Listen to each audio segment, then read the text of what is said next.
Welcome to another enlightening episode of Nrityavana Talk series. Today, we are honored to host Anvita, an individual whose life is intricately woven with the threads of artistry. Transitioning from a bustling corporate career in a metropolitan city, Anvita has chosen to immerse herself in a world where art serves as the nucleus of her existence. As an intermodal expressive arts therapist, she traverses through the diverse artistic communities of India, embarking on what she eloquently terms as the journey of art and the journey of heart. Hi Anvita, welcome to Nrityavana Talk series. Thank you so much for this opportunity. How are you doing today on this lovely, beautiful day in Dharmkot? I'm doing good. Today, after a lot of days, the sun came out. It came out and then disappeared very quickly, but it's not raining. And the day looks nice and bright and clear, so it's good to be walking around and talking to you. Nice. I'm glad and I'm very excited to understand your journey with the amazing work that you're doing in arts and the intermodal arts. Thank you so much. But since you are on a dance channel, I have to ask you this. What is the earliest memory of dance that you have? Wow, it's an interesting question that you asked me because, sometimes I keep rummaging, my memory for when is it that I truly got into a particular art form that I love now. And as far as dance is concerned, I think it started out with music. I realized very early on that I really enjoy listening to music and the journeys that it takes me on.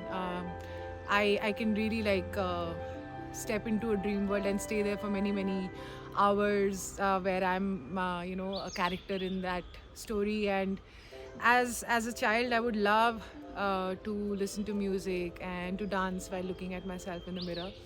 And I have an elder sister who's 7 years older to me, so she would also listen to a lot of music. So I was exposed to a very varied palette of music. Something like Aerosmith and even George Michael, and of course the Bollywood was always there. And I would just love all the beats and the rhythm that I was getting exposed to from all around the world. And I would love dancing. And I don't know if I dance well now or not, or what dancing well is considered, but when I was a child, it came very naturally to me to just let go and to dance. And I used to live in a colony, you can say, where there were different apartments. And I remember this very funny incident that sort of comes to me is that we were having this sort of a community gathering or a function where everybody was coming together for somebody's marriage, I believe. And the days leading up to the marriage, there are these different kind of ceremonies and functions that are done as a celebration. And I remember that they were having this gathering where people were just playing the dholak, the Indian instrument, and they were singing. And that house was like a little far from where I used to stay. And I remember that somebody just mentioned that you also come. And I was all of probably 6-7 years of age. I don't really remember what my age was, but my mother never came with me. But I I went to that place, and I also asked for please put this song from what's that movie of Shah Rukh Khan and Kajol, Kali Kali Aankhein. Oh, Tururu Tururu. Yeah, that one. They asked me if I wanted to dance, and I said yes, and they put that song, and I started dancing, and then everybody was just like, wow. And even I was like, wow. And then somebody asked me, where's your mother? And I said, I have no idea. So I think that, and then they came back and told my mother that this happened, and even my mother was like pleasantly surprised. I knew that there was something that I had tapped into. So that is my earliest memory. Sort of having a more personal relationship with music, where I was taking out songs just purely by listening in terms of how it sounds, because I remember my mother was insistent that I don't really get a teacher so that I can intuitively build some sort of a sense around music. And that's what happened. So music was definitely one of the art forms that sort of I gravitated towards. Dance in a way of in the early years. And I think it was any kind of art and craft. Art was something that I always have been sort of gravitating or moving towards in some form or the other. When I was a kid, we used to have this art and craft class in our school where you would have to create something, cut, chop, stick together something. I would love that. And again, didn't really go for any art classes, but I would love to paint. I would love to sketch. And along the years, writing also is something that came up for me as something that I truly enjoy. Creative writing. I love reading and writing poetry. Sometimes I feel that it's easier for me to express myself in a poem than in regular sentences. Now that's how it is. So and then there was this entire exploration, which was more, I would say, not on an active level as much on a passive level, in the sense I would love going to theater and watching plays, seeing, going to museums and consuming the art of artists from all around the world. When I was traveling prior to COVID, I would like make it a point to like carve out time in my travel just to go and visit these museums, and see all the impressionists and post-impressionists, what was the evolution of art, and that happened across the world. And something that it's been both visual arts and performing arts that have sort of always been calling me. I believe that when art was an important part of my life, in a way that I was giving time to it, I was consuming it in an active way. I noticed that I was also possibly the truest version of myself at that time. And along the years, as my focus shifted away from art and more towards academics, towards other aspects of life which require to use my right brain more, and somehow the creative expression sort of went, in the background. I realized that I was living this life where I was not truly, stepping into my fullest expression. I was not really embodying the essence of my being. So in that way, I feel that art is truly a reflection of your innermost voice, your innermost being, in terms of as much art as there is in your life. I feel that everything is art, like the way you talk to a person, the way you move, the way you smile, or the way you just consume everything around you. Though you might look at a tree and you might see an old ancestor sort of peeking out from there, and that's your way of looking at life as art itself. So I feel that nature itself is like Mother Nature is the best artist that we have amidst us, and everything in this world has been created from the perspective of creating something new, creating, and that is what art is. The act of creating something absolutely new which has never been created before. And in order to do that, in order to create something new, we have to create space first. I mean, we cannot keep creating something new we cannot create something new by rehashing the old and the past. So that's why it's very, very important for us to sort of create space in our life for art to, sort of come forth and do its magic, and truly like connect to our creative expression, and then see what it wants to speak through that, whether be it movement, whether be it a poem, or some art piece that you want to create, or all of them together, as we do in intermodal expressive art therapy as well. They say that in order to truly realize the value of something, you have to lose it. And it was only in the year 2020 that art re-entered my life.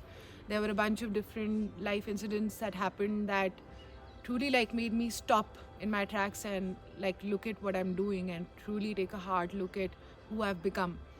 And first it was music that became like a gateway into sort of remembering those parts of me. And then it was art. I remember that in the year 2020, September 2020, I lost someone, and it was almost like this message from that person that, come on, start making art again. And then I remember that I was working, and I would work from 10 in the morning till 10 in the night, and at 11 o'clock after my dinner I would start making some art, and I would make it till like 4 or 7 in the morning. and sleep for a couple of hours and repeat the same thing again for like a continuous period of 7-10 days. And as like it was almost like I was putting myself through some sort of a ceremony or ritual, of like reawakening that part of me.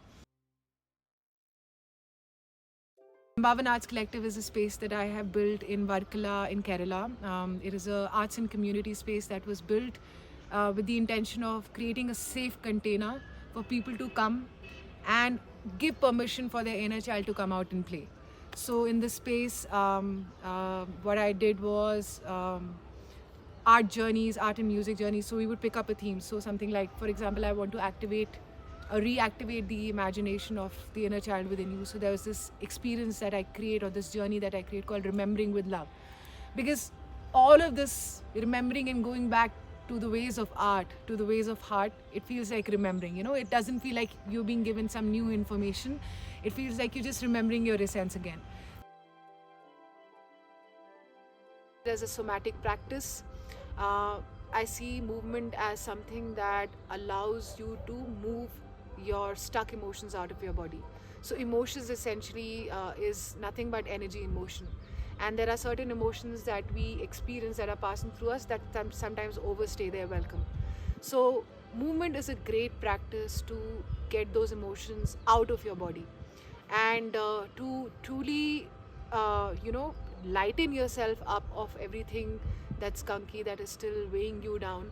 And what a great way to empty yourself. Like, you can put some song that you are enjoying, and maybe even put a blindfold and just allow yourself to surrender and to get transported into a world where you are using your entire body as an instrument.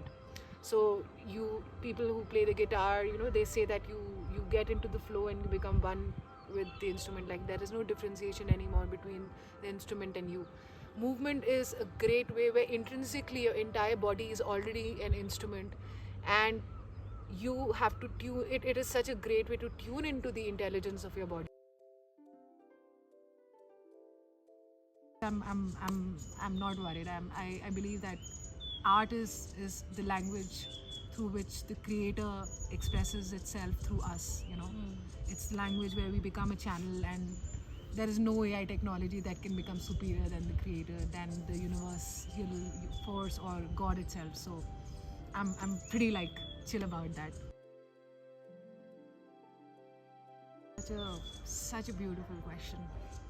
I think diversity allows us to grow. Diversity allows us to expand into new possibilities of what we can become. And India is the best sort of example of what diversity can be. Like, you're in one state and you just move from one town to the other, and there will be this entire gamut of food options and clothing options and dialect that you're exposed to, literally from one town to the other, not even from one state to the other. So if you really truly want to experience diversity, come to India. Diversity helps us to not get complacent. Diversity helps us to keep exploring the depths of our creativity. It allows us to explore new possibilities within us, because we look at something and we're like, wow, that is so cool, and we want to sort of incorporate that into our life in some way. And what may happen is that their style and your style will sort of come together and create a new style. So diversity is also something that allows for co-creation. It allows for voices, like I mentioned earlier, a space to create something new that has never been created. So diversity is so important because it allows the full potential of creativity to come out. Our conversation culminated with Anvita offering a tantalizing glimpse into the transformative power of intermodal expressive arts. Through her curated activity, Remembering with Love, I was transported back to cherished memories of my childhood. Join us on Nrityavana as we continue to unveil captivating stories from the diverse tapestry of artists around the globe.